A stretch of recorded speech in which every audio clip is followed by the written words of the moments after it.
there are no two better people, I think, to help tell the story than Lorcan Collins and Paul Adaim. Well, Lorcan, of course, is a well-known historian, writer, tour guide, the list goes on. Paul as well, a well-known singer, songwriter. And unfortunately, neither of them brought any books or CDs today, so they're not exactly good salesmen. But I'm sure you can check online if there's plenty to be found. So tonight, I mean, it is, of course, the 100th anniversary of 1916. We're doing a series of events that mark some of the momentous occasions in our recent history. Last night we had an event that marked the 35th anniversary of the 1881 Hunger Strike, which of course came to an end 35 years ago this week. And as we speak, a group of our young people are currently up in the Black Mountain releasing lanterns into the sky to commemorate the 35th anniversary. This event being held here tonight, as you can tell, is being held for the medium of English. And one of the reasons for that is Holland here has been open now for a few weeks.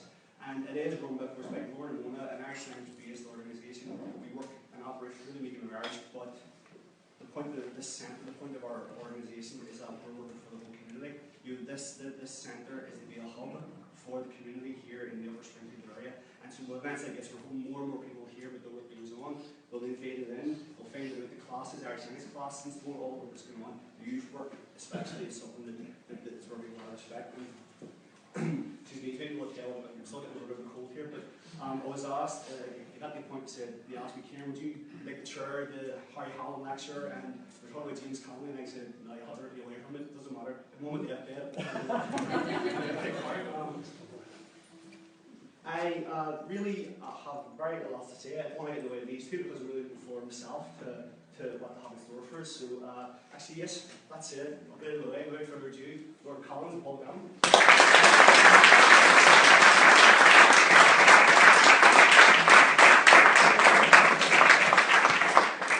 Just before we start, on behalf of Lorcan himself, just like to say it's a great honour to be here to pay homage to two great men. I was fortunate to know the family, even the potential of the events that we've been involved in.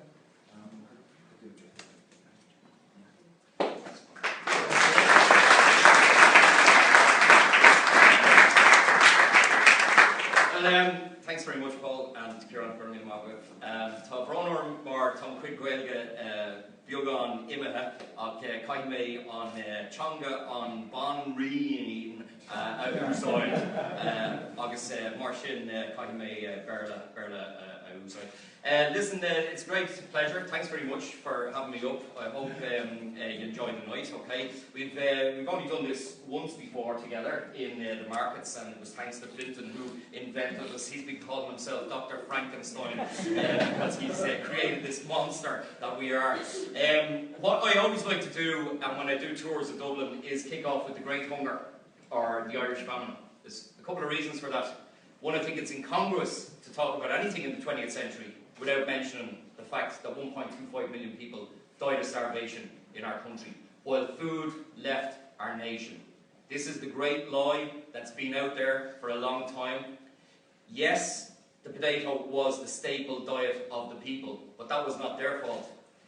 When it failed, when Phytophthora infestans, the potato blight, was first discovered in August 1845, the London Chronicle ran a story about it. Nothing was done. Food left our nation in tons and tons. There are famine historians who go through the ship's manifests and show 50 to 60 vessels on a daily basis left our nation. And that was Ireland under so-called benign British rule. We lay the blame squarely at the door of Westminster. John Mitchell, who I have tremendous respect for, and who James Connolly always had tremendous respect for. There's only one part of John Mitchell's life that I disagree with, and that is that he was against, or he was pro-slavery, essentially, in the United States. He even actually bought a slave plantation in Knoxville in Tennessee. However, Mitchell said, Providence brought the potato blight, but England brought the famine. 1.25 million people died. A further million people emigrated all around the world. Some were lucky enough to go to the United States, and some maybe Canada as well. 4% went to Canada. But of course, the majority of the poorer immigrants ended up in places like England, Scotland and Wales. And this is most definitely where James Connolly's two parents would have arrived in post-famine Ireland over to Edinburgh. There's a little place there called the Cowgate, which has the moniker Little Ireland. And some of the poorest of Edinburgh's people lived in there, but all of Irish extraction. This is a place that was very like Dublin and Belfast at the time, that poverty was endemic, that children were running around with no shoes on their feet and with hungry bellies all the time. Connolly himself had a few years in school, about 5 or 6 years in school, but at the age of 14 he ended up joining the British Army. And he used the phrase himself about those men who often took the King's shilling, conscription by starvation, that it was hunger that drove them into that organisation. And it's understandable, but it's also understandable James Connolly avoided mentioning that part of his life later on. It was one thing trying to agitate for a socialist republic, but not to mention that you had once been part of the British Empire, or the British Army, was a very wise decision.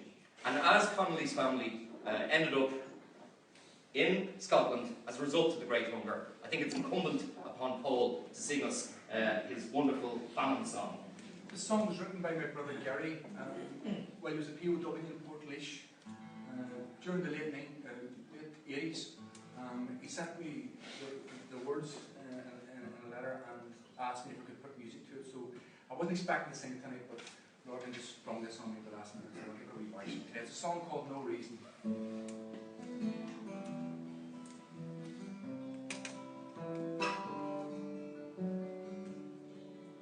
It seems to me our every time is walking through this barren soil, a soil that never gives but takes, until your very solid breaks.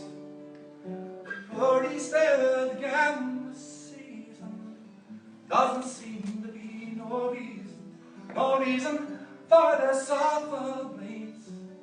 Tell me wrong, come to no right.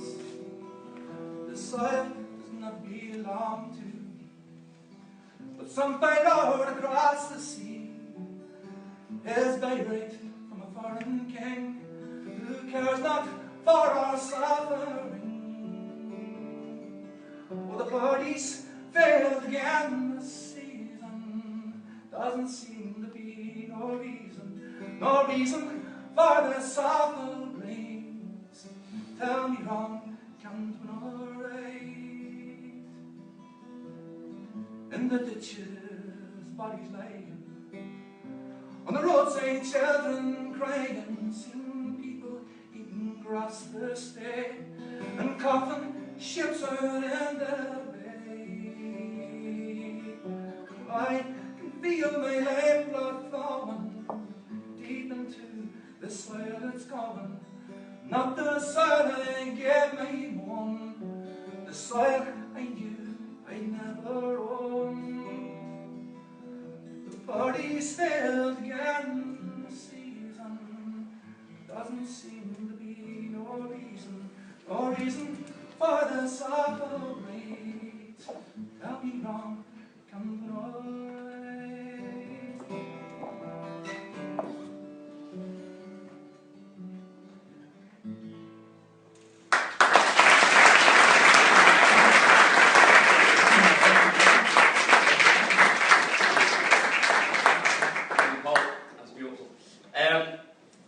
James Connolly spent 7 years in the British Army, so from the age of 14 to 21.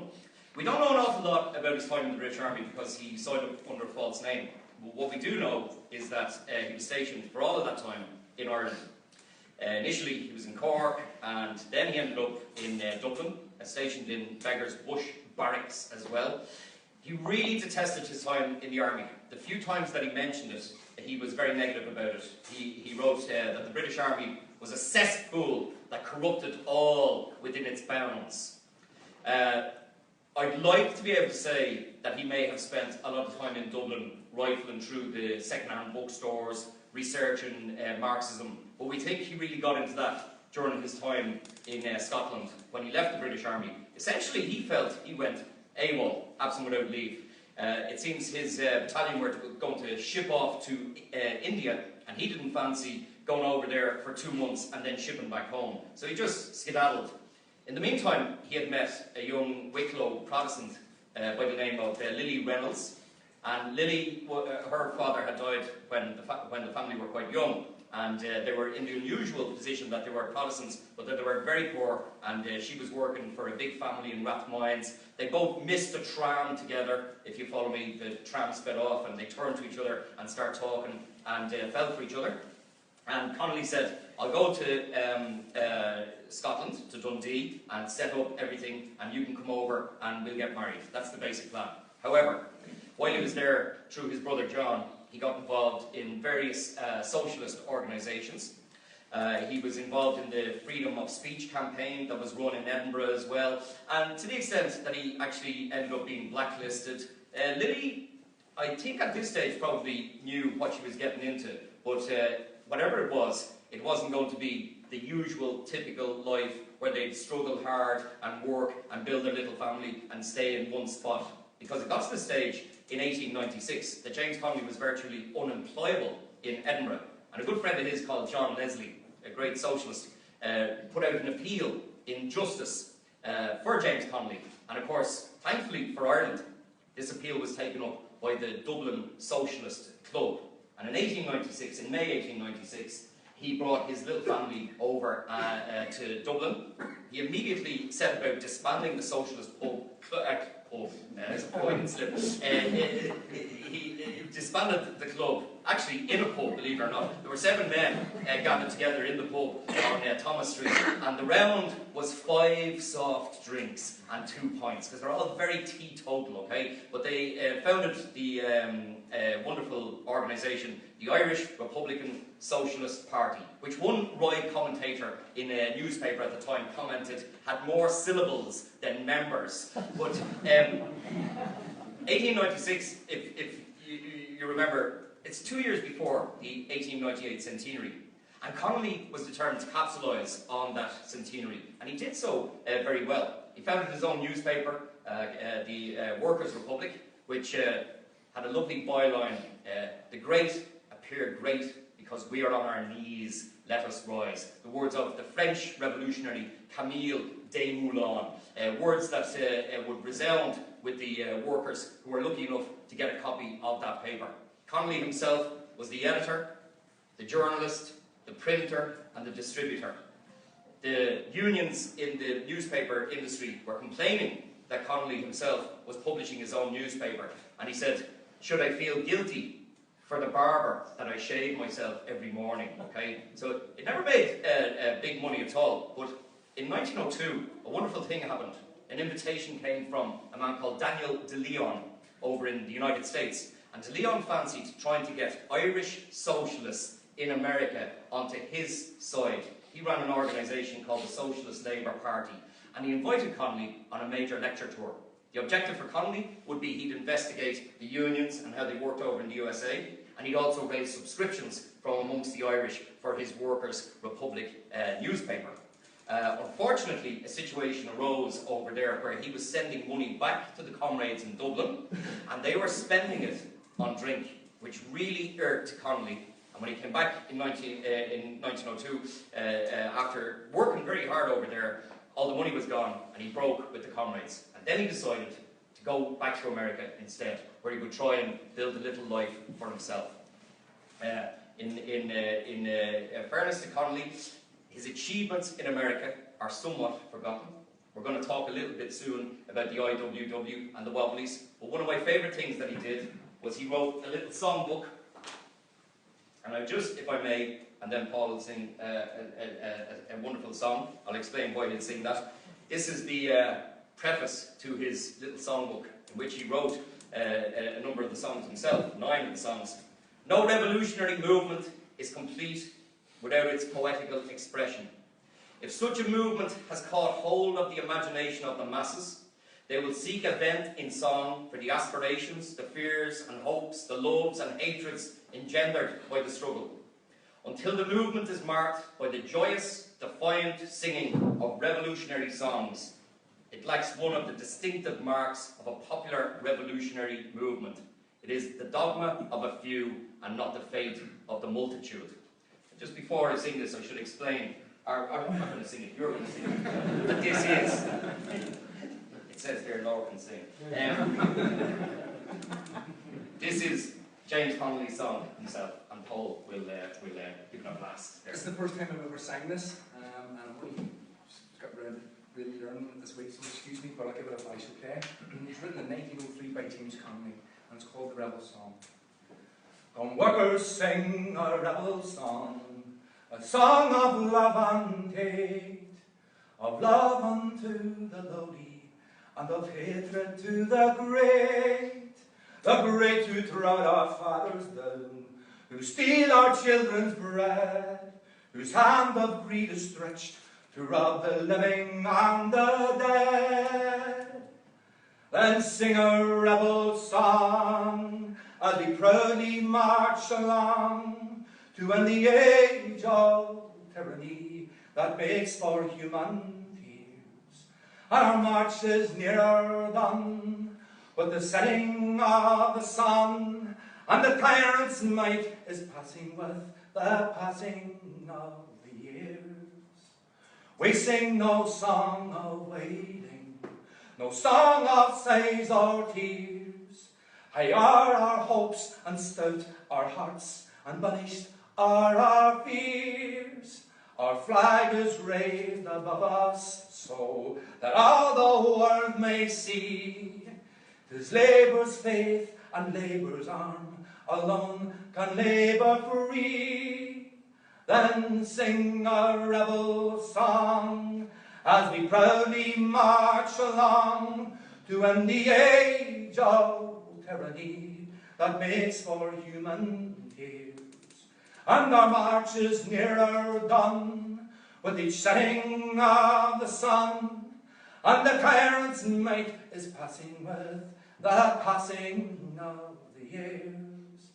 Out from the depths of misery we march with hearts aflame, with wrath against the rulers false who wreck our manhood's name. The serf who licks his tyrant's rod may bend forgiven knee. The slave who breaks his slavery's chains a wrathful man must be. Then sing a rebel song as we proudly march along to end the age of tyranny that makes for human tears. And our march is nearer done with each setting of the sun, and the tyrant's might is passing with the passing of the years. Our armies march on war with its fate towards the dawn, in trust secure in that one thing the slave may lean upon, the might within the arm of him who, knowing freedom's worth, strikes home to banish tyranny from off the face of earth. Then sing a rebel song as we proudly march along to end the age of tyranny that makes for human tears. And our march is nearer done with each setting of the sun, and the tyrant's might is passing with the passing of the years.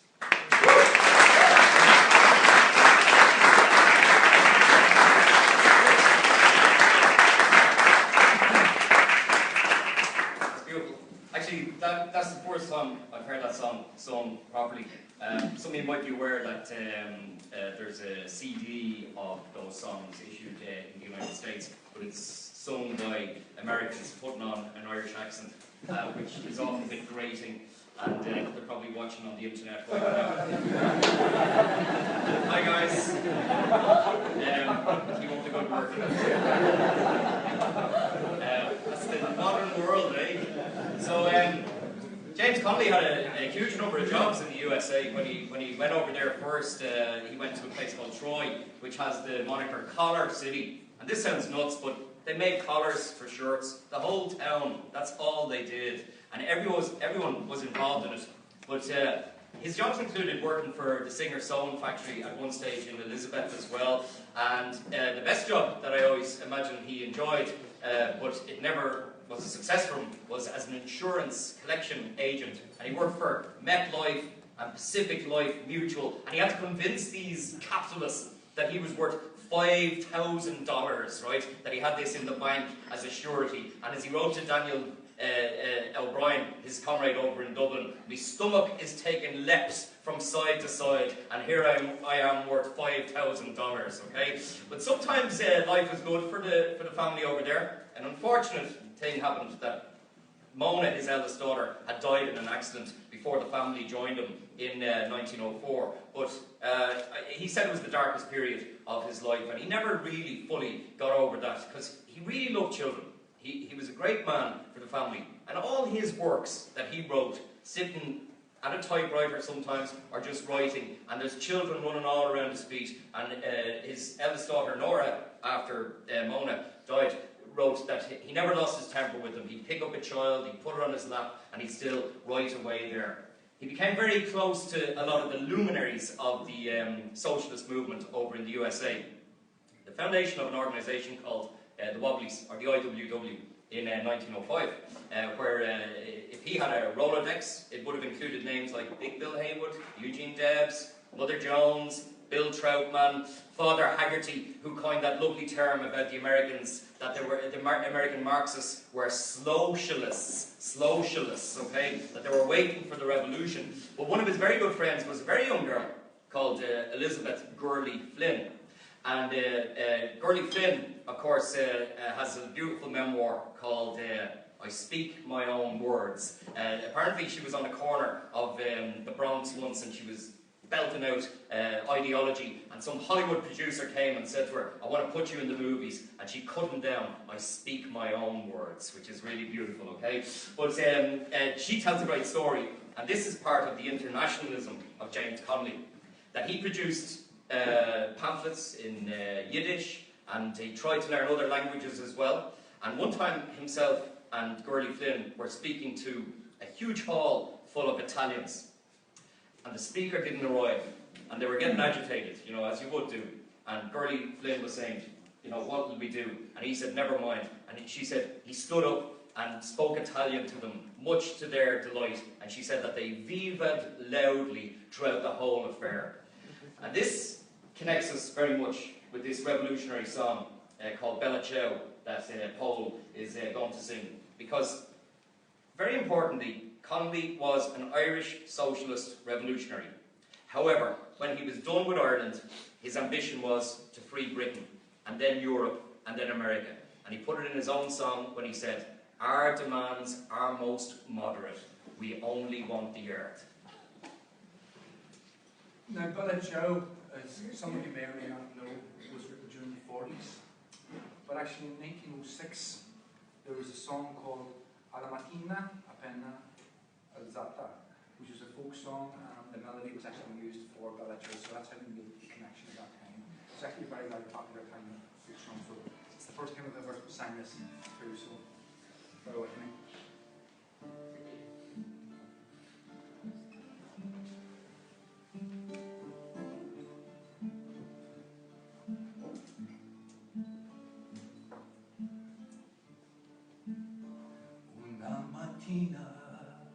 Mi son svegliato, bella ciao, bella ciao, bella ciao, ciao, ciao. Una mattina mi son svegliato e ho trovato l'invaso. Oh partigiano, portami via, bella ciao. Ciao, bella, ciao, ciao, ciao, partigiano, portami via, che mi sento di morire. Io sono un uomo da partigiano, bella ciao, bella ciao, bella ciao, ciao, ciao, e sono un uomo da partigiano, mi seppellere, mi seppellere, mi seppellere su montagna. Bella ciao, bella ciao, bella ciao, ciao, ciao, mi seppellirei su montagna, sotto l'ombra di un bel fior. Seppellirei su montagna, sotto l'ombra di un bel fior. E la gente che passano, bella ciao, bella ciao, bella ciao, ciao, ciao, e la gente che passeranno, dirò voce bel fior, e la gente che passeranno, dirò che bel fior. Questi fiori del partigiano, bella ciao, bella ciao, bella ciao, ciao, ciao, e questo è il fiore del partigiano, morto per la libertà. Questo è il fiore del partigiano, morto per la libertà.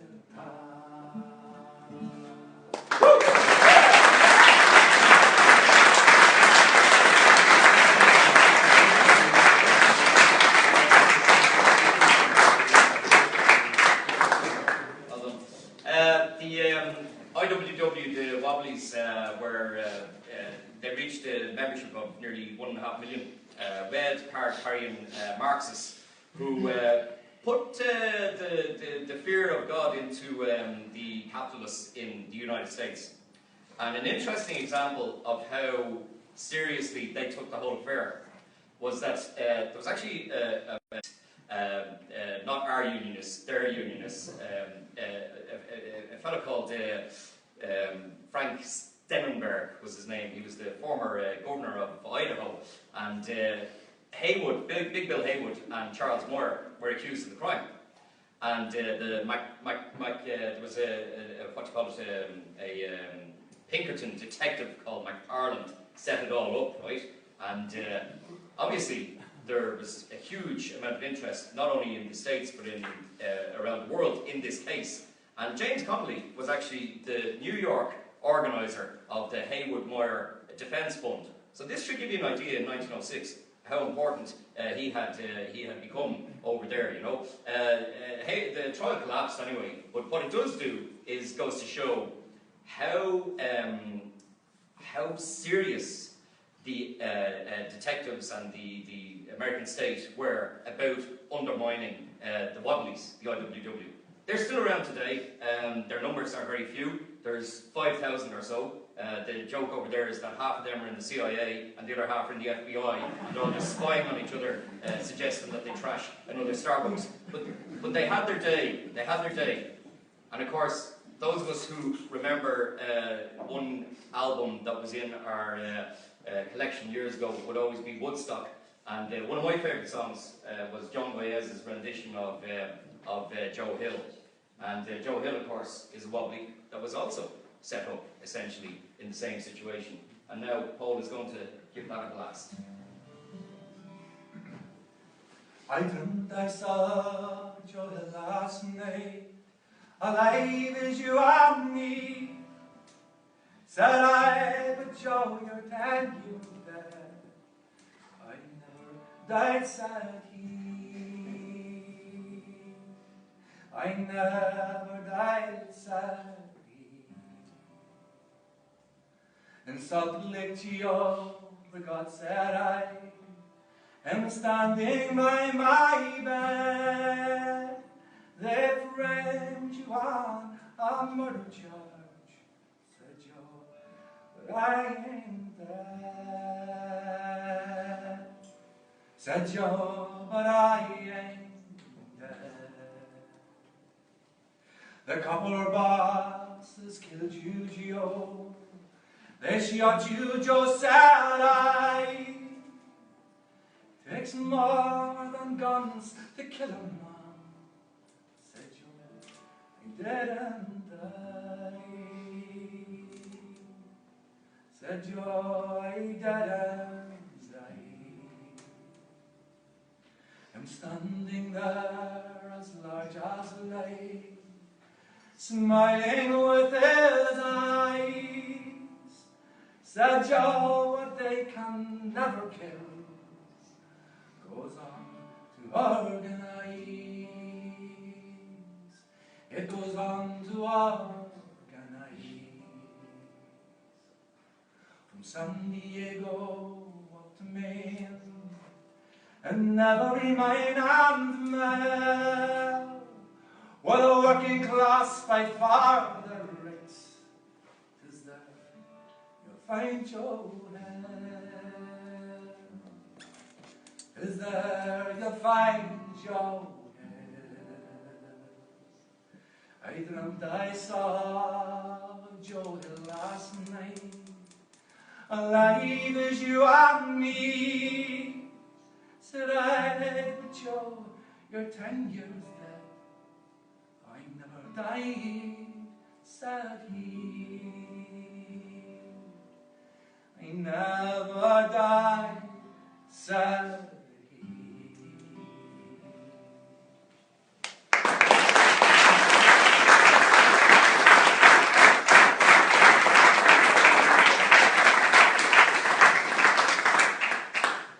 Joe Hill, or Joel Haglund, was his original name. Joel Haglund actually came from a city in Sweden, about an hour and a half from Stockholm, that's called Gävle. And he had the honour of playing in the house that he was born in about 6 years ago. This house is a museum that's manned by comrades from the syndicalist movement over there, and I spent some time with them. I actually lived over there for a while, long story short, learned Swedish and all the rest of it, and learned the history of Joe Hill. But what I wanted to say about Joe Hill was, he was a phenomenal songwriter, but he was very mischievous. He was an evangelical atheist, and he loved to get hold of the evangelist songs and turn them into evangelical atheist songs, which pissed a lot of them off. And I'm going to sing this one, or part of it anyway. It's one of his more popular songs. It's known as The Preacher and the Slave.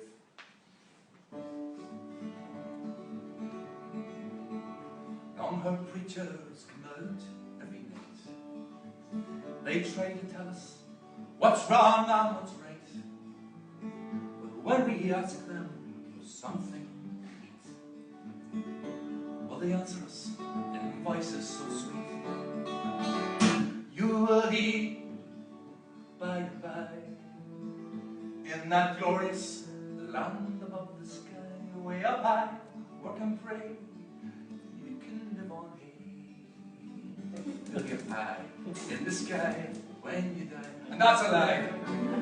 And the Salvation Army play. Then they sing and dance and they pray until they get all your coin on their drum. And they'll say to you when you're on the bum, you'll eat by and by in that glorious land above the sky, way up high.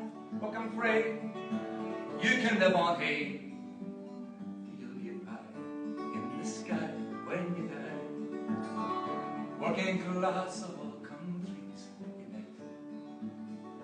Side by side, for freedom we must fight. When the earth and its wealth we have gained, to the rafters we can sing this refrain. You will eat by and by when you've learned how to cook and to fry. Chop some wood, it'll do you good, and you'll eat in your sweet by and by. That's no lie.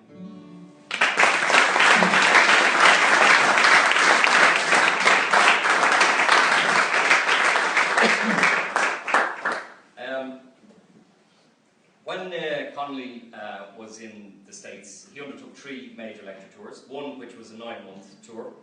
Usually he undertook them for an organisation, and at one stage, towards the end of his stay over there, he did a 9-month lecture tour with the Socialist Party, and it was pretty much in every state. It's not worth naming the states or the towns that he was not in. However, his correspondence on his journeys there to Ireland are very interesting, because we see a thawing of relationships between the old comrades who he had broken away from in 1902. And at one stage, Dan O'Brien says there might be potential for a lecture tour over in the US. And Connolly had been working on a number of books that he was going to put together, his tour de force, Labour in Irish history. And between the jigs and the reels, he set upon deciding in 1910 to return to Ireland. Lily, of course, had set up a nice home for themselves at this stage in the Bronx, but it was her lot in life that every 7 years, when she had set something up, it was time for him to move on. And I greatly suspect that she knew she might be getting a letter from him soon enough to say, time to come home. There was a new kid in town in Ireland, someone who has great history with Belfast, Jim Larkin, or Big Jim Larkin, a Liverpool man, who had parents were Irish, and a tremendous speaker.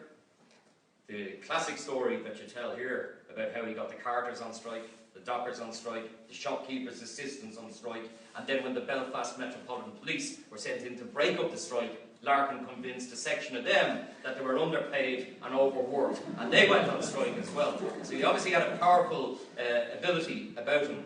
Of course, his union, the National Union of Dock Labourers, were annoyed that he had been given strike pay to people who weren't dockers, and they got rid of him. They suspended him without pay. He came down to Dublin, and in 1909 he founded his own union, the Irish Transport and General Workers Union. And I think that's the key word in the ITGWU, General Workers. Because in those days, everybody was a member of a craft union. You might be in the Pipers Union, you might be in the Bookbinders Union, the Glassmakers Union, but if you went on strike, no one else cared about you. But if you're all in the union together, that's the beauty of syndicalism, that's the beautiful idea. And not only that, but that they would connect with each other all around the world as well. Maybe if Larkin had any bad points, any foibles, it was that he didn't care what he wrote, and it could be libelous stuff. And James Connolly had founded a lovely little newspaper called The Harp, which was the organ of the Irish Socialist Federation. Now, I did say that he was an internationalist, but a mayor of New York called George B. McClellan had said that there are German socialists, there are Swedish socialists, there are Jewish socialists, but thank God there are no Irish socialists. And this annoyed Connolly to the extent that he founded the Irish Socialist Federation, and the organ thereof was the harp. But when he decided to go to Ireland, he decided to send the harp over to be published in Ireland. And who did he get to edit it? Only the bell Jim Larkin. And within one edition, it had 5 libel charges hanging over it, which must have annoyed Connolly greatly. But when he arrived back in Dublin in 1910, the first person he went to go and visit after he arrived in Derry and made his way down to Dublin was Jim Larkin in Mountjoy Jail.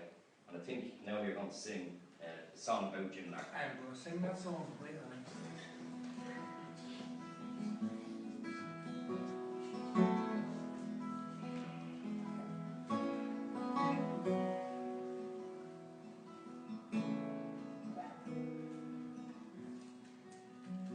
In Dublin City in 1930, the boss was rich and the poor were slaves, with women working and children starving.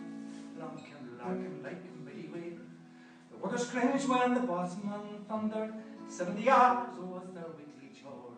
They asked for little and less was granted. Let's get a little, then they'd ask for more.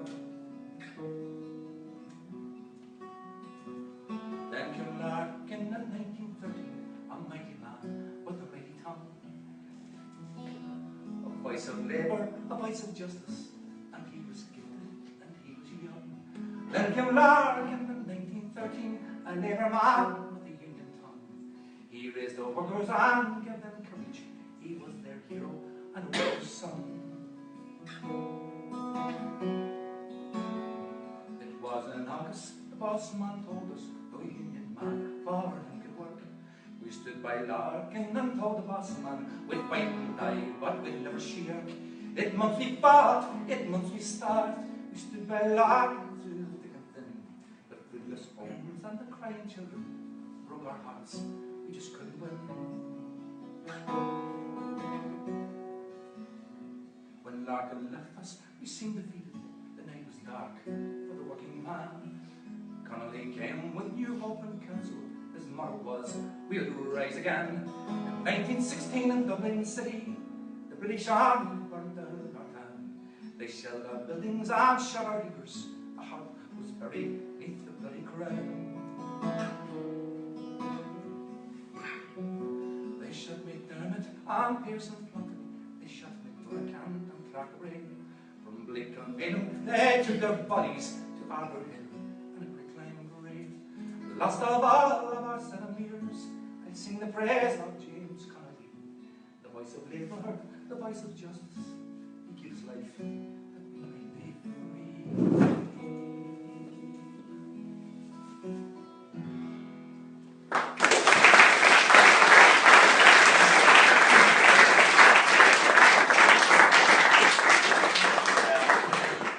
Great rendition. I notice you get all the claps when you do the song.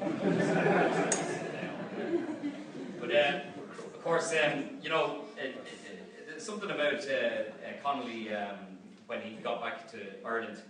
He went on a lecture tour of Scotland for the Socialist Party in Ireland, and it looked like he was going to return home. But Lorcan, fair dues, was encouraged by Daniel O'Brien to organise something for Connolly, and of course he became Ulster organiser for the Irish Transport and General Workers Union, which meant he had to go to Belfast, and of course he didn't live too far away. For the first time I just drove by your new statue, congratulations on that. He had a secretary who worked for him, Winifred Carney. She became very close to Connolly, and while he was at one stage commuting between Dublin and Belfast, they were writing to each other 6 days a week, every day except Sunday. Incredible. Actually, when I was working on Connolly, I actually thought there might be something more to this, but it was all very above board. And of course, she is the very famous woman who charged into the GPO. Some of you, I mentioned this story to you before, with the Remington typewriter in this arm and the Webley revolver in this arm, which is how all secretaries should be attired. The thing about Connolly, of course, is that he felt Lorcan was bossing him an awful lot. And some of the correspondence, he gives out a bit about him, you know. And Lorcan sometimes forgets to pay monies that were owed to Belfast, and it really irked Connolly, because he's the kind of guy who just wanted to be in charge all the time. And we need people like that, you know. Can't have everybody who does the sort of donkey work. He wanted to be up there all the time. And he did a funny one on Lorcan later on. In fact, he really manipulated Lorcan to go to the US after the lockout, because he wrote to Big Bill Haywood in the States and said Lorcan could do a lecture tour, his health isn't great, and he was invited over to a lecture tour, and that got him out of the way and allowed Connolly to prepare for the rising. But anyway, their great moment together in the sun is the lockouts in 1913. On the 31st of August 1913, famously, Jim Lorcan appeared in the window of the Imperial Hotel. I should give a bit of background to this, in that James Connolly was actually under arrest at the time and on hunger strike, becoming the first male political hunger striker of the 20th century. He adopted the ideals that the suffragettes, I hate that phrase, suffragettes, but those who were involved in the suffrage movement were using the hunger strike. And it's very important that we say he started it in many ways, you know, and especially on the 35th anniversary of that, it's important to note. But anyway, there had been trouble on Friday night down at Liberty Hall. A banning order had been issued for a meeting that was planned for the Sunday, the 31st of August. And the banning order referred to the street, Sackville Street.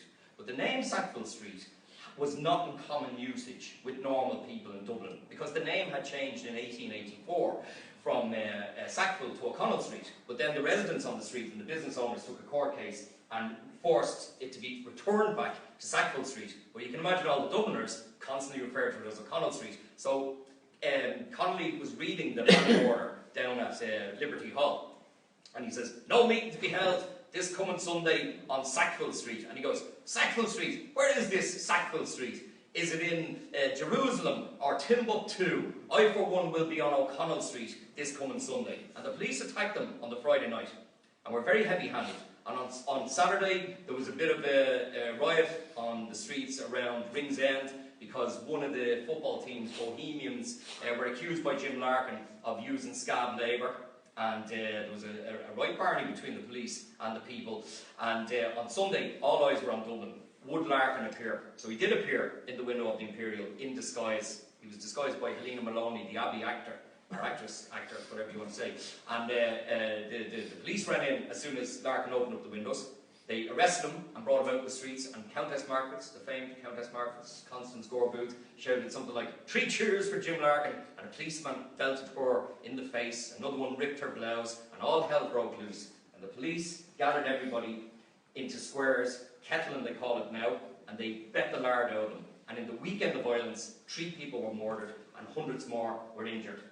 And that's why Jim Larkin founded the Irish Citizen Army. Jim Larkin and James Connolly, and the son of a unionist, Captain Jack White.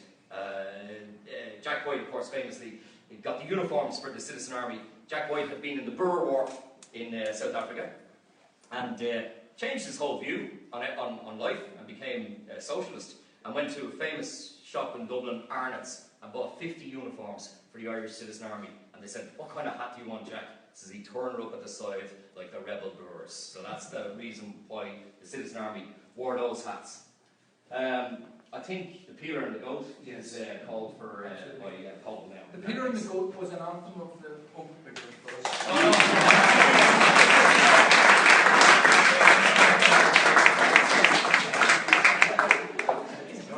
Oh, you've set a precedent. The Peter and the Goat was a song, it was an anthem of the Irish Citizens Army and the Transport and General Workers Union. And basically the song is about police brutality. A lot of the words are Hibernos, you know, understand Hiberno, you'll not get their meaning. But I hope I remember the song. It's a tricky one to remember lyric-wise.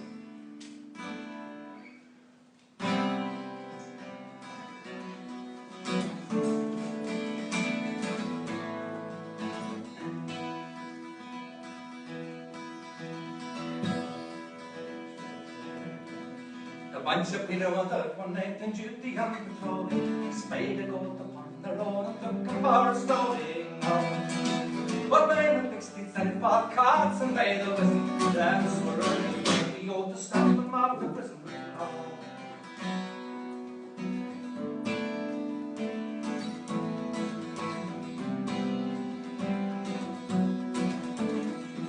Let go of me, a monkey wave of horns.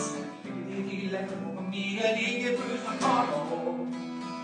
Oh mercy, sir, the doctor cried and let me tell me story. I am the rogue of a man, no crappy ring nor Tory. I'm guilty not of any crime, petty or hatred. Our trade was funded at this time for the Stratford season. Oh.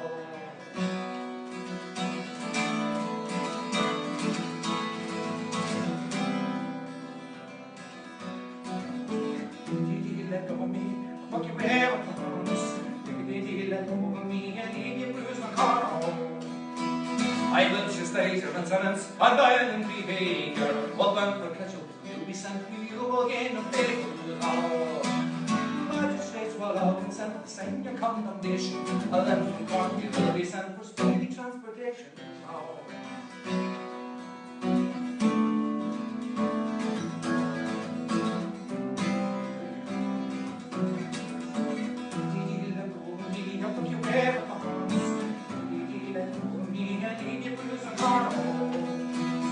Parish and this neighbourhood, a peace of a crime. Well, there's no disturbance here, thank God. Down the it continues so. I don't regard your oath of him, sent for my committal. But my journey will be gentlemen, run beyond a bit of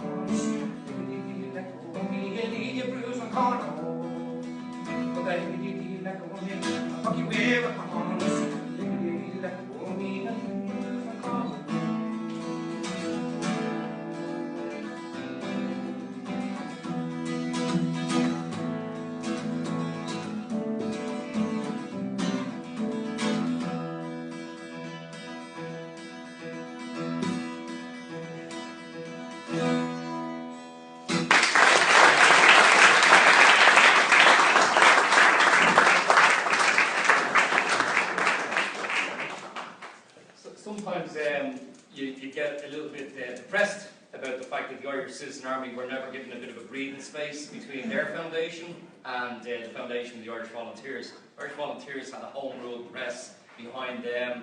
They were a much more popular organisation. They had the approval of the Catholic Church, and they rose to the dizzying heights of having 181,000 members. As to whether or not that was 180,000 revolutionaries, that's another question altogether. And although weapons were brought in on the 26th of July on board the famous Asgard, thanks to a man who was executed for the crime of having a gun on his possession, Erskine Childers, during the Civil War. A man who brought the weapons in that we used in 1916. Without him, all we had was shotguns. And that's why we talk sometimes about the Civil War as being a counter-revolution. The shipment of arms were brought in a halt, 900, a further 600 came in a few days later, and altogether 1,500 Mausers, as in 1871 was their year of manufacture. They're still capable of inflicting heavy injury. They're just not very, very useful in modern warfare. In comparison to the British, which would have had Lee Enfield rifles and Lewis machine guns, the Lee Enfield had capacity for 10 rounds, 2 clips of 5.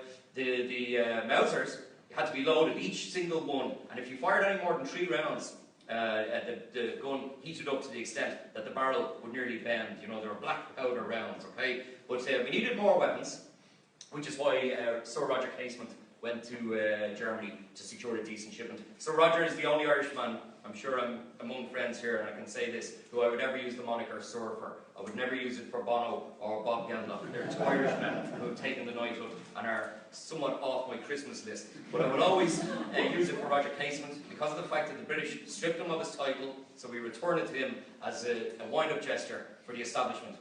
And Casement deserves to be remembered. I'm not going to... Is she asleep? Is she classic? Well, I can say this. The most horrific things that Casement exposed down in Africa, in the Congo, under King Leopold's desperate regime, where little children were having their hands chopped off and their feet chopped off. Terrible, terrible things. And also down in South America, in the Putumayo River district as well. Roger Casement was a whistleblower against imperialism and deserves to be remembered more for for his sexuality. That's irrelevant. The important thing about him is his great humanitarian work around the world. And thankfully, for a whole new generation, that's changed and they don't care about that. And I'm very proud to say he's from Dublin.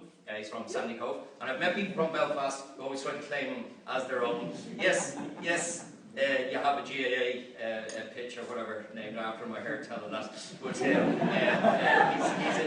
he's a dub. Where you're born is where you're born, okay? The Casement was over in Germany for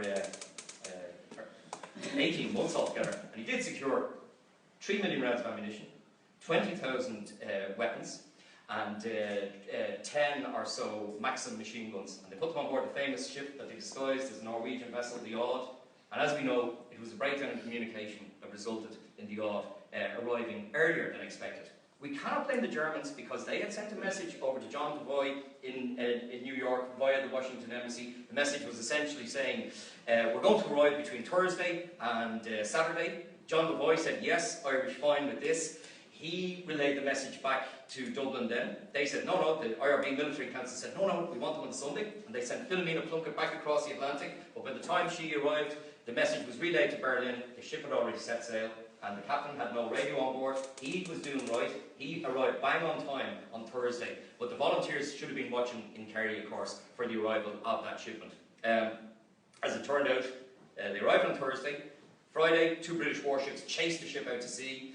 It was captured and then sailed around to Cove Harbour in County Cork. And as the ship entered the harbour off Don's Rock, Carl Spindler sank his vessel. He scuttled it, sank to the bottom of the sea. Roger Casement arrived from the submarine U-19, rowed ashore on Bannistrand with 2 of his friends, Monteith and Bailey, and he was arrested as well. So when word got up to Dublin, Owen MacNeill, the professor of Irish history, founder of the Gaelic League, original Irish volunteer, and in all fairness to him, a good person, right, decided though that this uprising was wrong, and he cancelled the uprising at the last minute, famously taking out the advertisement in the Irish Independent newspaper as published on Easter Sunday to stand the volunteers down. Message got to Coal Island for some of your relatives who may have gathered there near Dungannon for the uprising, because there was to be no uprising in Belfast. Belfast volunteers were to come down there. Uprisings were supposed to occur in various centres like Athlone and Galway, but unfortunately, Michael Joseph O'Rahilly drove around the country by taxi, stopping the whole uprising. He went down from Dublin all the way down to Limerick, and then down to his native Kerry. He's from Ballylongford, and over to West Cork, and up through Tipperary, saying it's all off, lads, stay at home, okay? On Easter Sunday, the 7 members of the Military Council, which included James Connolly, of course, met in Liberty Hall, and for 3.5 hours on Sunday morning, they trashed out their options and came to the conclusion that the best decision was to go ahead the following day instead, Easter Monday morning. And that's why such a small number turned out for the rising. Because nobody really knew, is it on or is it off? And us Dubs are sometimes guilty of slagging other people from the country. Oh, where were you in 1916? But it's very unfair on people from Cork, for instance, because Cork is a much bigger county, and by the time they were demobilised, it was going to take forever to remobilise them. Whereas in Dublin, it's centred between the 2 canals. It was very easy to get the lads to come out the next day. But that's the main reason why such a small number turned out for the rising. James Connolly had a central place in it, in that he was Commandant General of the Dublin Division of the Army of the Irish Republic. And that's the term they use, Army of the Irish Republic. Some of them did use the term IRA. That, for the first time in the 20th century, that's the term utilised. It was utilised in the 1860s when the Fenians invaded Canada. We have their buttons. And Dr. Shane Kenna, who I know has given a talk up here, if I'm not mistaken. Has he talked here, Dr. Shane? And Shane also showed that they used to leave a calling card in the 1880s when the Fenians were involved in the bombing campaign, and it had 3 letters stamped on it, not IRB, IRA, and that's from the 1880s. I think that's interesting as well. Anyway, the story of the rising is very well known. I think that would be agreed. So I will go back to it a little bit, but I think time for a little song, and I think the Foggy Jew now. Yeah. All right, cool, super.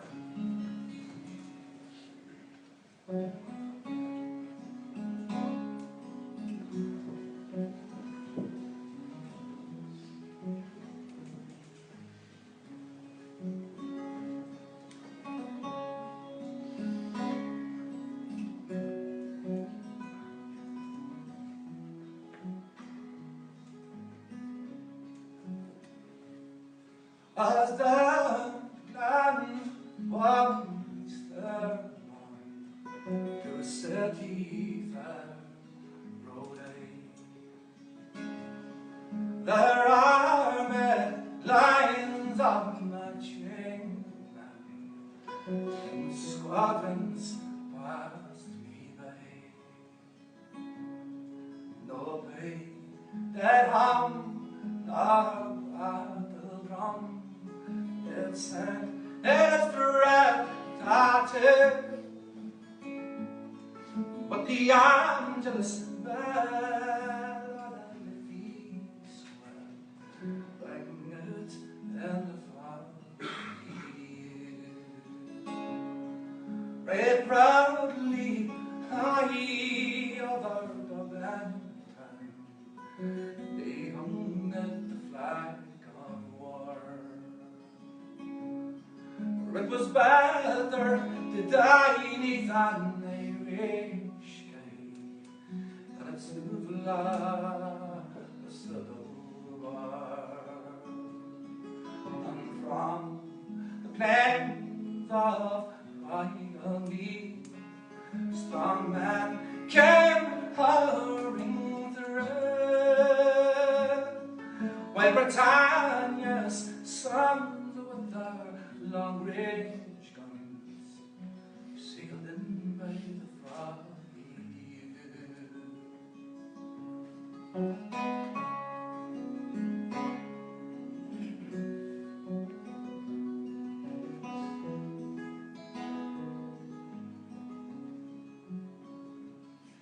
but the bravest fell arms fallen rang mournfully and clear. For those who were dying on that Easter time, in the springtime of the year, and the world decades and the stout hearted man, but few who bore the fight so that freedom's light might shine in the foggy dew. 'Twas England, but our ways go, that small nations shall be free. But their lonely graves are by Silver's waves on the fringe of the great North Sea. Oh, how they died by Pierce's side of that wet Calbrook.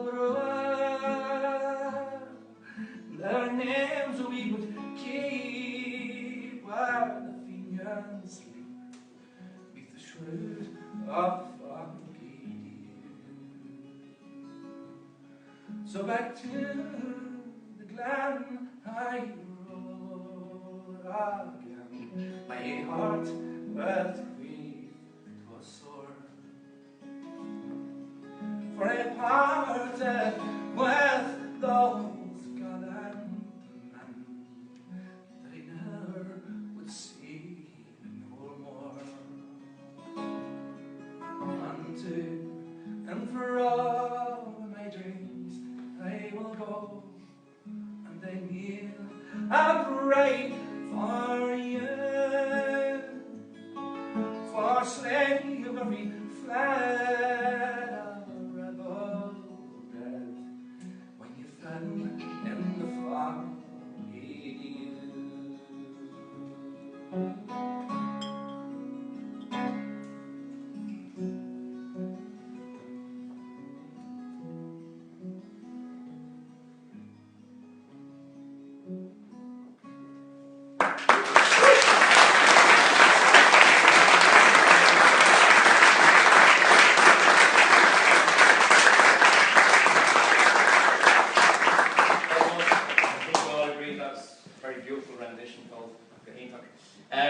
When Patrick Pearse read the proclamation outside the GPO, not on the steps of the GPO, because there are no steps on the GPO, which we finally managed to get rid of that ridiculous story. That started off with one writer way back, pupil of Pearse's himself, Desmond Ryan. He wrote a very good book called The Rising, but he just casually said that Pearse read it on the steps of the post office, and then the next fellow copied him, and he copied him, and that's how history can happen. And it's very important always to go back to original sources as much as possible. But when Pearse read the proclamation, there wasn't 30,000 people gathered to hear him. You've heard the story that those 30,000 were at the graveside of O'Donoghue Rossa. That's how many he spoke to that time in August 1915, where he uttered those immortal words, the fools, the fools, the fools, they have left us our Fenian dead, and while Ireland holds these graves, Ireland unfree shall never be at peace. But I would think that it was almost a damn squib when he stood there in front of 20 or 30 people, half of whom moved away when somebody heard the window of Noblets being smashed and ran over to see what the commotion was there. But what a beautiful thing to have seen if you were lucky enough to hear those words read for the first time, and to see that big, huge, bold type Irish Republic, and to see the flags being hoisted, the jack taken down, and a new flag, Irish Republic, on one side, and on the other side, the tricolour, the green, the white, and the orange. The first line of the proclamation, of course, so important: Irish men and Irish women, because women were a political non-entity, as far as most people were concerned. People thought it was hilarious that women would want to vote, that they would even be concerned about such things, right? When we did get votes for women in Ireland, it was 1918, as a thank you for all the good work that women had undertaken in the war effort, in England especially, but it was restricted to 30-year-old women alongside 21-year-old males. And I've always been amused by the notion that some civil servant somewhere decided a 30-year-old woman and a 21-year-old boy have the same intellectual capacity and decision-making. capabilities. No offence, young man, but the quicker you suck it up, the easier life will be in general. But the important paragraph is the fourth one, that wonderful line, and I'm thankful to say that Dublin children have learned off by heart this year. The Republic guarantees religious and civil liberty, equal rights and equal opportunities to all its citizens, and goes on to declare its resolve to pursue the happiness and the prosperity of the whole nation, cherishing all the children of the nation equally, and oblivious of the differences, religious differences, carefully fostered by an alien government which have divided a minority from the majority in the past. Our esteemed Taoiseach, Enda Kenny, asked the children of Ireland to rewrite the proclamation. And as far as I'm aware, not many teachers did that, because the proclamation does not need to be rewritten. It needs to be read by the kids and by us as well. And that's one of the great legacies of Pearse, the poet, the dreamer, the visionary, the teacher. I can't really see Pearse and Connolly together. However, you can't keep them apart either. And they must have respected each other, without a doubt. But I would totally respect the amount of physical work that James Connolly did in 1916 during the uprising. He seems to have really gotten involved with it, you know, charging into the GPO. He's the one who shouted, "Everybody out, we've declared a republic." We can only imagine the reaction of people, just utter disbelief, okay? When they cleared the place out, they smashed the windows, they barricaded themselves in, they raided the hotel next door for food. Mr. Oliver, the manager, was going crazy. "Who the hell do you think you are, stealing our food?" And one kid goes, "We're the army of the Irish Republic," real proud. And the manager says, "The hell with your republic, that's my food." And the kid says, "The hell with you," and went to shoot him. And Desmond Fitzgerald intervened, and he says, "Jesus, man, go easy." And he wrote him a chitty. "The Provisional Irish Government owes you the sum of £15 for the food used. We hope you approve of the cause, and you shall be compensated upon the establishment of an Irish Republic." Of course, I always like to tell people that that's Gareth Fitzgerald's father, that Desmond Fitzgerald. The same Gareth Fitzgerald, who I have problems with myself, but I always admire any man who'd spend 3 hours in a room on his own with Margaret Thatcher. He deserves our eternal admiration for that alone. Of course, Monday and Tuesday around the GPO sees an awful lot of looting. And again, we cannot be down on the Dublin working class for engaging in looting. They're after the immediacy in life. They're not really interested in studying the proclamation at this stage. Their wants are immediate, and that's why they kicked in a few windows and robbed a few bits and bobs. And listen, we had the highest infant mortality rate in Europe. In Dublin, our infant mortality rate was an unbelievable 142 per 1,000 births, which is just staggering, okay? A comparative figure for London at the same time was 103. Now, London was a hellhole, but Dublin was even worse. People living on top of each other in tenements where disease was rampant and rife. And this is what James Connolly was out to change. That's what he wanted to do. Not only replace you know, the British regime, but replace the capitalist regime as well on top of everything. Now, on Wednesday, the British pulled a dirty one. They pulled out these 18-pounders and started bombarding the General Post Office. The 18-pounders are notoriously inaccurate. They have a 1 in 4 chance of hitting their target, which means that, as the Americans would say, there's a lot of collateral damage went on in Dublin. And the heavy bombardment of the city is what destroyed it. I don't think it was all the looting. I think the British would have to accept a little bit of the blame. But I also see this as the beginning of the change in public opinion, that people began to turn against the British Army at the time. On top of that, on Thursday, James Connolly was outside on Princess Street, the street beside the GPO. He took a shot in the shoulder, went back in, patched up, went back out again, and this time he took a very nasty wound in the ankle. He is lying in a bed, continuing to issue orders. You do this, you do the other, keeping the morale alive as best as he can. But on Friday, it looked like the whole roof was going to cave in on top of them. And it did, but just after they managed to escape. And the man who led the charge out of the GPO is the famed O'Reilly, who had redeemed himself for driving around Ireland, stopping the uprising, by joining in with the rising when he saw they had gathered at Liberty Hall. Yeats famously immortalised him in a poem called The O'Reilly, in which he says, "Because I helped to wind this clock, I've come to hear it strike." He led 30 men down Moore Street. There's a Kerryman called Patrick Shortis stood up beside him as well, wouldn't let his own county down. Desmond Fitzgerald approached O'Reilly and said, "Michael, best of luck, I'll see you later." And he says, "Desmond, I'll never see you again, you were a good friend." And he shook his hand, he blew his whistle, and as you're all Gaeilgeoirs, you might be interested to know the O'Reilly, of course, was a Gaeilgeoir, and he made a little joke: "Irish speakers to the rear, English speakers to the front." They charged down Moore Street into the jaws of death, and the machine gun rang out, and Patrick Shortis was killed immediately, Mike Mulvihill, Charlie Carrigan as well, and O'Reilly was obviously riddled to bits. He slumped into a doorway, and heard the British were pointing out where he was, and he bolted into a laneway and wrote a little note to his wife, which for me always sums up a lot of what the rising was. And the words she published later on: "Darling Nancy, I've just been shot leading a rush up Moore Street, took refuge in a doorway. While I was there, I heard the men, i.e. the British, pointing out where I was, and I made a bolt for the laneway I am in now. I got more than one bullet, I think. Tons and tons of love, dearie, to you and to Nell and to the boys and to Anna." And he said, "It was a good fight anyhow. Please deliver this to Nanny O'Reilly, 40 Herbert Park, Dublin. Goodbye, darling." And he put the note, obviously, in his pocket. I don't know which one, probably a breast pocket.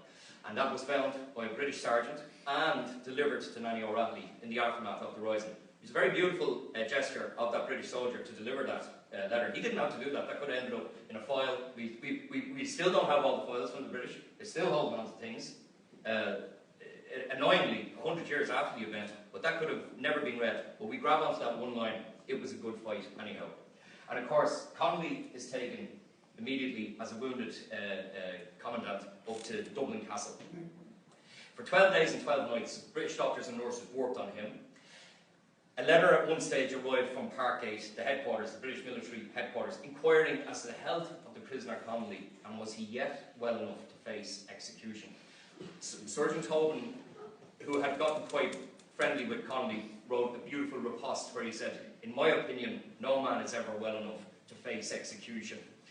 But Herbert Asquith, the British Prime Minister, was arriving in on the 12th of May, and Maxwell, General Maxwell, would have looked at his list of executables and seen there's 2 signatories of the proclamation: the great and wonderful organiser Sean McDermott and James Connolly. McDermott was already in Kilmainham jail and executed at dawn, and then maybe 15 minutes later an ambulance arrived with the wounded James Connolly, and he's brought into the Stonebreakers yard. Many of you have been there. In fact, I was with some of you in there, and of course he's placed in a chair in order to take the firing squad, which, before Paul sings this song, I might say is a cruel and unusual punishment, but is also, for our cause, fantastic, because Connolly reaches international headlines now. The manner of his execution contributed greatly to people taking an interest in this individual, for sure. I think Paul will sing that wonderful song.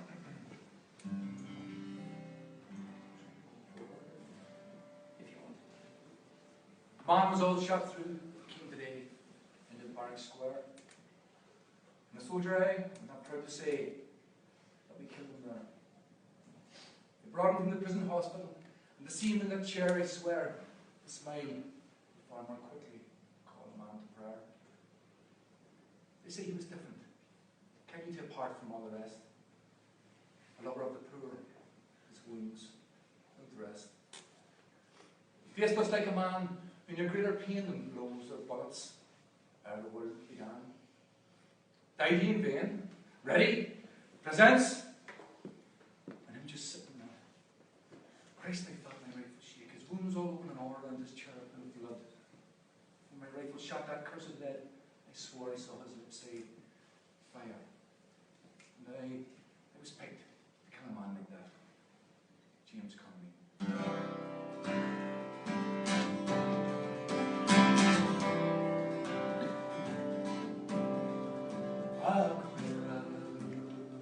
I've gathered outside of Kilmainham, reds all uncovered,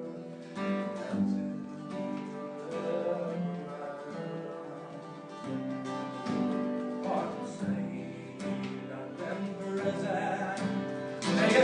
son of Ireland is a life for his country,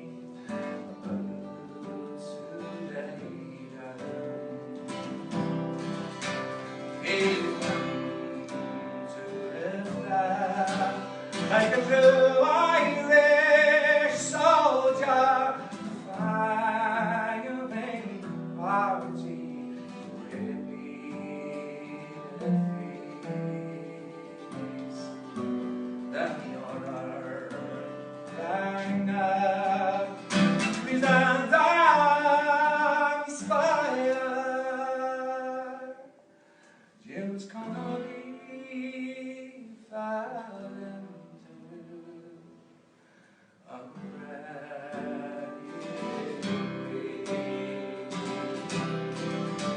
the Black Friday hoisted, the cruelty was over, gone was the man, but I am so well. There were many, yes I in Dublin that morning, but they murdered James Connolly, the Irish rabbi. God's curse on you, England, you cruel-hearted monsters, please the shame of the devils in hell. There are no flowers growing, but shamrock is blooming on the grave of James Connolly, the Irish rabbi. Many years have gone by since the Irish rebellion, when the guns of Britannia did speak.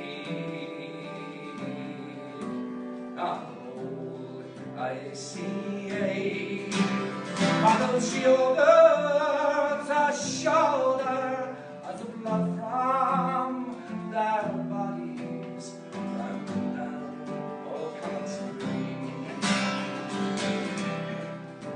The foremost of Dublin, the English bombarded, our spirits of freedom is right hard to wear. But above all the end, in the great no surrender, was the voice of James Connolly, the Irish rebel.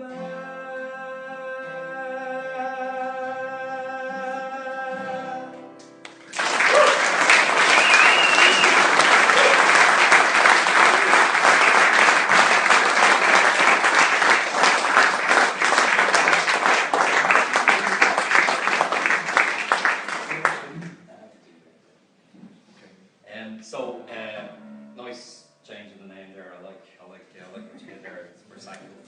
Connell Street. People often debate what the legacy of James Connolly is. A debate on one's legacy is fraught with difficulty because you might think your legacy is going to be something and other people think it's different. So there is a multitude of topics that you could broach here with Connolly.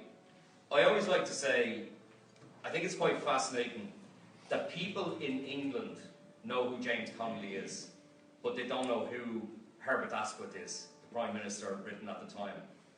They hardly know Lloyd George. They might know Churchill because he's on the Fiver now, but that's about the summit. But James Connolly is somebody who's on everybody's lips in Ireland.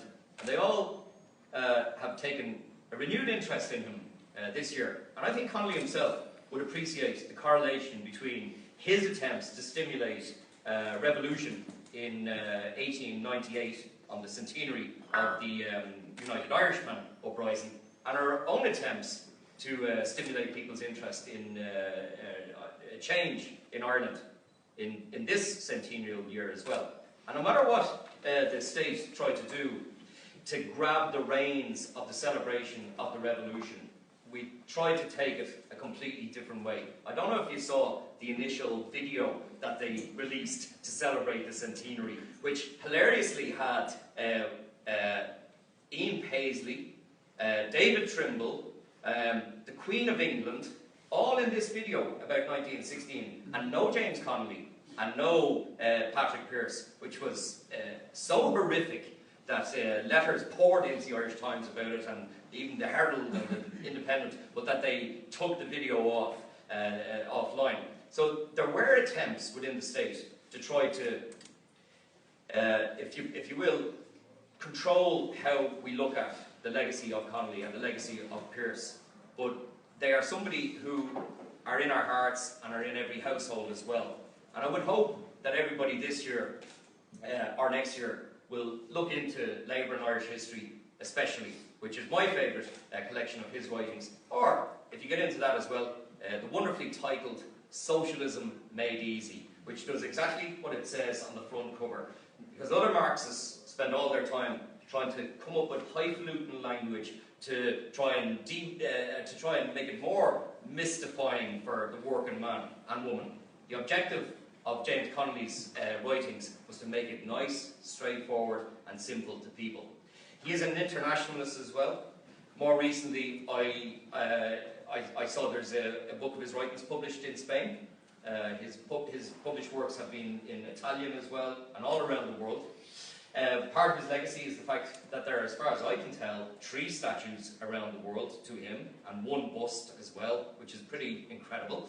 I think as well, we were talking a little bit earlier on about the Connolly column, so-called because of their association with the IRA themselves and with James Connolly. Those who went to fight the fascist in Spain chose that wonderful name, the Connolly column. And that's my way of trying to interweave what Paul is going to sing now, okay? Poorly done, I admit, nonetheless. Speaking of internationalism.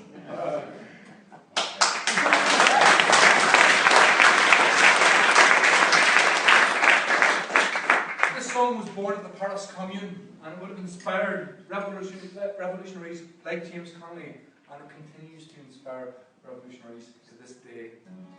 It's called the Digital National or the International.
thy masses, arise, arise. Great change henceforth, the old traditions, and spread the dust, win the prize. Then comrades, come rally, and the last fight that us face.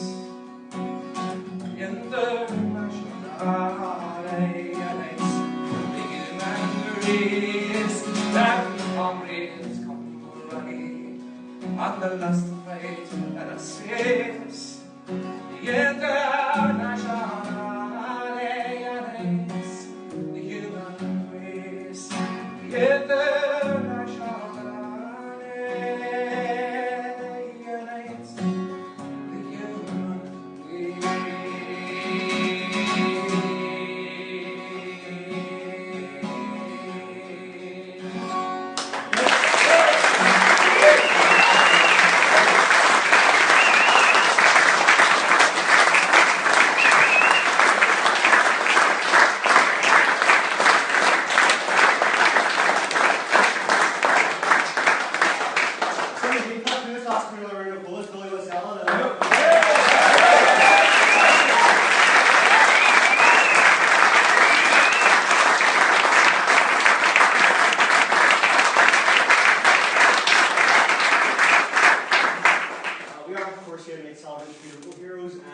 Lorcan, I don't care where James Connolly was born, he lived down the road. Also here to make celebrating the life of Holland. And I imagine some of these in the room may never met Harry. You may have recently read the Petro Bez Dorsura about the pain that I've had to relive in recent times and everything that's happened. And of course, it's sort to be here. She's a being councillor in Dublin now, and she's doing a lot of good work for that community. And I think it's important to me. I want to salute and acknowledge the strength and the courage it took for Sarah very much. I mean, the emotion I think was palpable. You know, for anyone who read it, I mean, it was a very powerful piece. And I think it's sometimes when it comes to Harry, a lot of us can remember that horrible way that he was torn away from his family and from his community. But what we always try to do is celebrate his life, you know, who he was. And I mean, I remember I first met Harry when I was 16, 17, working in the Felons, and you know, he was there every Tuesday night with the field, you know, for the quiz, and he was keen won it more often than that. And to be honest, the main memory is in a fruit shop, in a fruit and vegetable shop.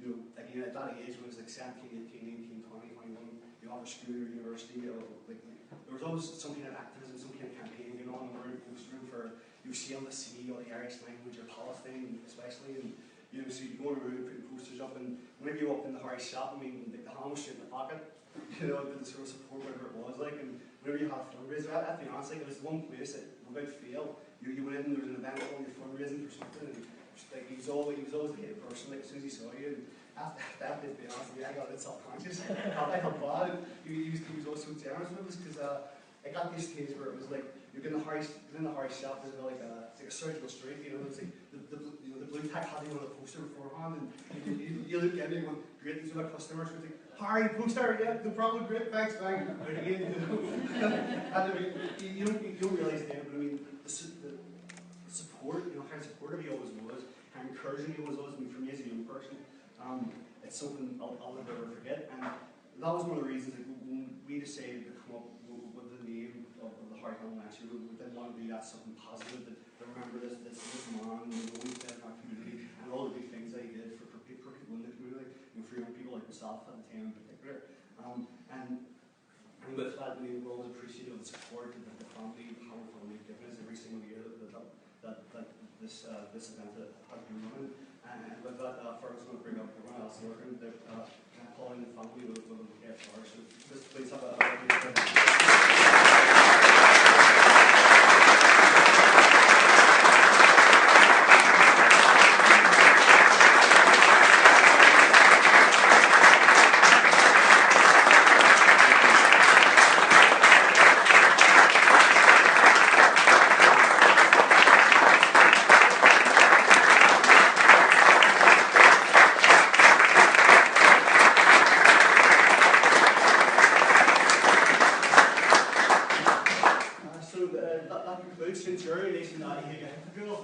the club here in Léacht, embarked you and me to jump into the fight before it was going to go around to Connolly. So the official end of the night is at hand now, but there's music coming on now. The bar's still open for cheap drink. You don't go to a bar or anything like that. You can stay here, we'll be here for a while longer. For crack conversation, whatever it may be. So